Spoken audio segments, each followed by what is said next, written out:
তারপর মনে করেন এখানে দেখেন এনো, এই যে অ্যালার্মের যে বিষয়টা বললাম, পিছনে কি 32টার জন্য 64টার জন্য 64টাই আছে?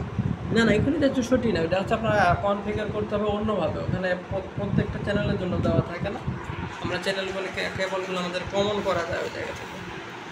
সাপোজ ধরেন মনে করেন এখানে এনোতে আমি কেবলটা দিলাম, সেজন্য এটা এনো চিনাই দিতে হবে, এবং মোশনটা যদি চালু করে দিই, মোশনটা চালু হয়ে গেল। তারপর আমরা সাপোজ মনে করেন চ্যানেল 1-এর এখানে যেহেতু ক্যামেরা কানেক্টই নাই, যখন মনে করেন ইডিটে যখন ক্লিক করবেন দেখবেন যে এখানে লাল মার্ক করা একটা অপশন পাবেন, যে কতটুকু অংশ চাচ্ছেন, যে ওই অংশটুকুর মধ্যে মানে আপনি চিনাই দিতে পারবেন। একটা ক্যামেরা তো অনেকটা ভিউ থাকে, ভিউয়ের এরিয়া।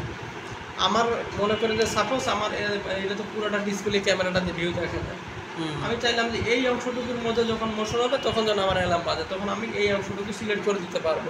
এই এডিট অপশনে গেলে দেখবেন যে আপনার আচ্ছা এরিয়া সিলেক্ট করে, হ্যাঁ এরিয়া সিলেক্ট করে দিতে পারবেন। তো এরকম করে হচ্ছে আপনি এটা তারপর সিলেক্ট করে অ্যাপ্লাই দিয়ে দিলে এটা ওইভাবে কনফিগার হয়ে যাবে। তারপর আসেন আপনার অ্যালার্ম আউট, আমাদের কোনটাতে আমরা অ্যালার্মটা আউট করতে চাচ্ছি ওটা এখান থেকে চিনাই দেবো আমরা। এটা গেল একটা বিষয়। এখানে আমাদের ক্যামেরার যে অপশনগুলো এটা আসলে এই। তারপর আসেন আপনি রেকর্ডে, আমাদের দেখেন আমরা যখন এই যে রেকর্ড করি আমাদের কিন্তু ওই যে দেখেন যদিও এটা অনেক হাই স্টোরেজ ক্যাপাবিলিটিস এনভিআর, তারপর আমরা চাই আরও অনেক দিন রেকর্ডটা বেশি রাখতে, তখন আমরা কি করি রেকর্ডের কনফিগার করতে পারি।